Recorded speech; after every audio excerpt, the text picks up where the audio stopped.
भगवान ने दुनिया बनाई कि लोग दुखी हों इसलिए नहीं बनाई, और कोई दुखी रहना चाहता भी नहीं। तो न सृष्टिकर्ता ने दुखी होने के लिए सृष्टि बनाई, न भोक्ता जीव ने दुखी होने के लिए सृष्टि में कोई कोशिश की।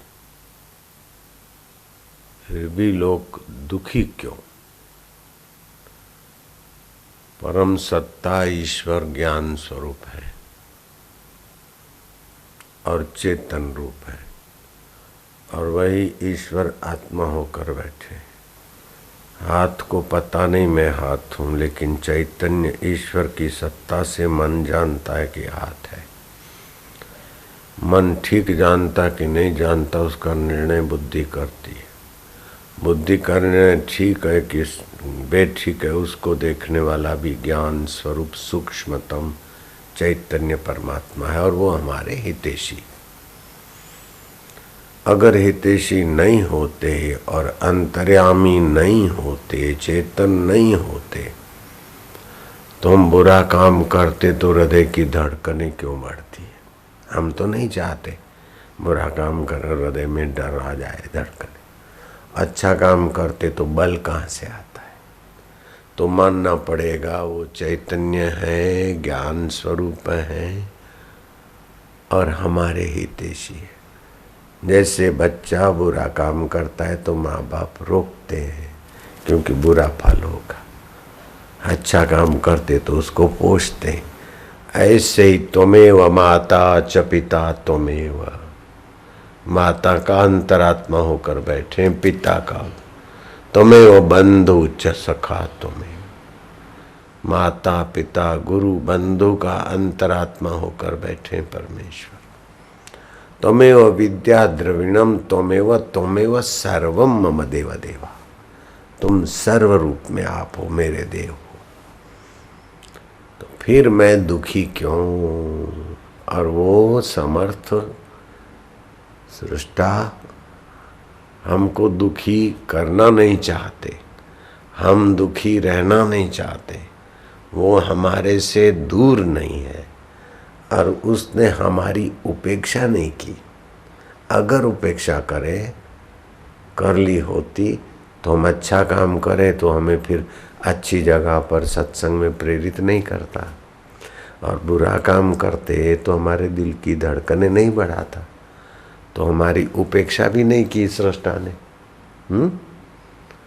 और हमसे दूर भी नहीं है, और हम दुखी होना चाहते भी नहीं, और वो दुखी करना भी नहीं चाहते। फिर भी लोग दुखी क्यों है?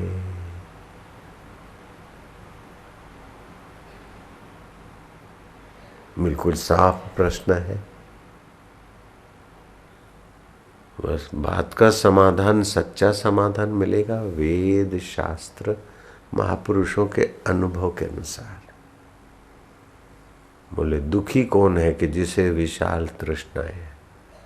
सुखी कौन है जिसे तृष्णाएं नहीं है, आत्मा में संतुष्ट है? मूर्ख कौन है जो जगत को सच्चा मानकर वहां सुख खोजता है?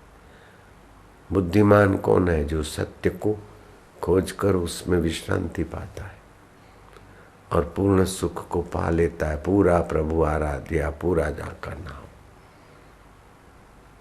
अपने आप का शत्रु कौन है? बोले संसारी चीजों में सुखी होने के लिए विषय विकार झूठ कपट बेईमानी करे, वो अपने आप का दुश्मन है। फिर उसी में लोभियां बनती, राग द्वेष निंदा, वो अपने आप के दुश्मन लोग ही बनाते। अपने आप का मित्र कौन है? जो अपने आत्मा की शरण जाता है।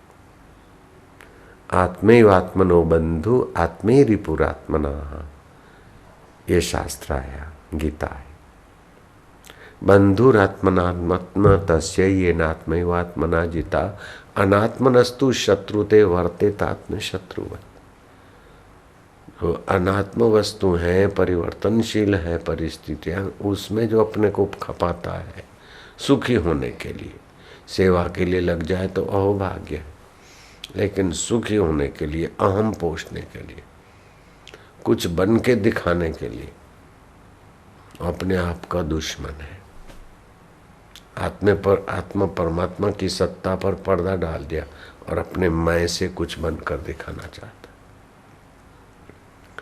तो भगवान दुखी करना नहीं चाहते, हम दुखी रहना नहीं चाहते, फिर क्यों दुख है? भगवान ने उत्तर दिया, अज्ञानेन आवृतम ज्ञानम। अज्ञान से उनका शुद्ध ज्ञान ढक गया, शुद्ध समझ ढकी हुई है। और सुनाने वाले गुरु सुना सुना के थक जाए, फिर भी इतना ढक के रखे हैं कि वो अज्ञान छोड़ना ही नहीं चाहते, राग छोड़ना ही नहीं चाहते, द्वेष छोड़ना ही नहीं चाहते, कपट छोड़ना ही नहीं चाहते, बेईमानी छोड़ना ही नहीं चाहते, धोखा छोड़ना नहीं चाहते। ऐसे अभागे लोग ही दुखी रहते हैं। अज्ञानेन आवृतम ज्ञानम तेन मोहंती जनतवा। श्री कृष्ण ने गाली दी ऐसे लोगों को, जनतवा, जीवड़े बेचारे। जैसे माँ हमारी बेवकूफ़ी पर नाराज हो जाए कि मुँह है मूर्ख गधेड़े, तो गधेड़े बोल देती है तो सचमुच गधा बनाने को नहीं बोलती, बेवकूफ़ी छुड़ाने को बोलती। ऐसे ही भगवान ने जनतवा कह दिया। तो हम जंतु की नाई भटकते रहे विकारों में, इसलिए नहीं कहा, जरा सावधान हो जाए।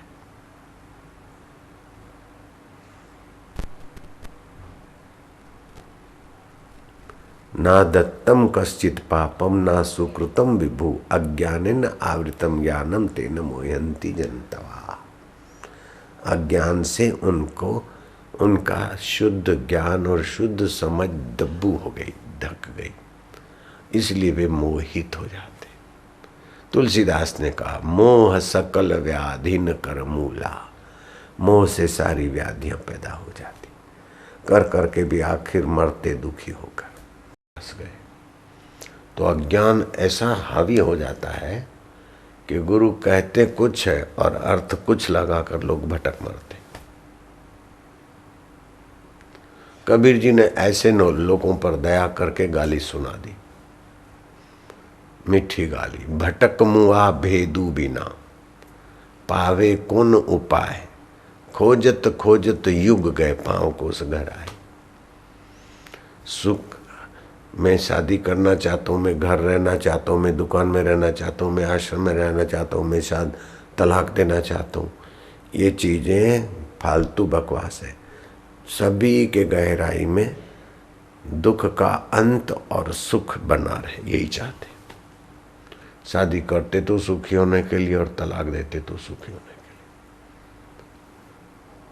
लिए, लॉबी बनाते तो सुख के लिए, गुरु बनाते तो सुख के लिए, कपट करते तो सुख के लिए। ऐसा अज्ञान के ऐसे ऐसे साधन अपनाते कि जीवन खत्म हो जाए। अज्ञानेन आवृतम ज्ञान। तो करुणा करके अवतार भी लेते हैं और करुणा करके संतों के हृदय में भी प्रश्न और उत्तर पैदा कर देते हैं। कितनी दया है सृष्टा की। मैं ये प्रश्न पढ़कर नहीं आया अथवा सोच विचार कर आज ऐसा बताऊंगा, ये करूंगा, ये भी करके नहीं आया। यहाँ बैठा, ध्यान में बैठा, फिर मेरे मन में आया कि क्या बोले, तो जो बुलवा रहे बुलवाए, जो बुलवा रहे बोलते। तो ये अज्ञान मिटाने के लिए भगवान के वेद हैं, शास्त्र हैं, फिर अवतार है और संतों का संग है। फिर भी हम जब तक नहीं चाहेंगे तब तक शास्त्र, वेद, भगवान और संत के अपने तरफ से राग द्वेष या अपने कर्म को कर्म बंधन नहीं बनाएंगे, अपने कर्म को कर्मयोग बनाएंगे। बस अपने कर्म को कर्मयोग बनाएंगे, ये उद्देश्य हो जाए तो बस हो गया। अपने कर्म को काय को कर्म बंधन बनाना, अपने जीवन को क्यों नारकीय बनाना। आत्मैव आत्मनो बंधु, हम अपने आप के मित्र हैं। अपने कर्म को हम हलकट बनाते तो अपने आप के दुश्मन हैं, अपने कर्मों को हम कर्म योग बनाते तो अपने मित्र हैं। चाटुकारों की बात मानकर उसके तरफ हम झुक जाते तो हम अपने लिए दुश्मन हैं। सच कहने वालों की बात हमको खटकती तो हम अपने आप के दुश्मन हैं। चाटुकारों से हम बचते हैं और सच्चाई से हम अपना कर्तव्य निभाते तो हम अपने आप के मित्र हैं। सीधा गणित है। तो तुम्हारे प्रश्न का उत्तर मिल गया तुमको? जो मैंने प्रश्न सुनाए थे उसका उत्तर मिल गया? संतोष है? प्रश्न भी उसी प्रभु ने प्रकट कराए थे, उत्तर भी वही देते। चैतन्य स्वरूप, ज्ञान स्वरूप, हमारे हितैषी है। ओम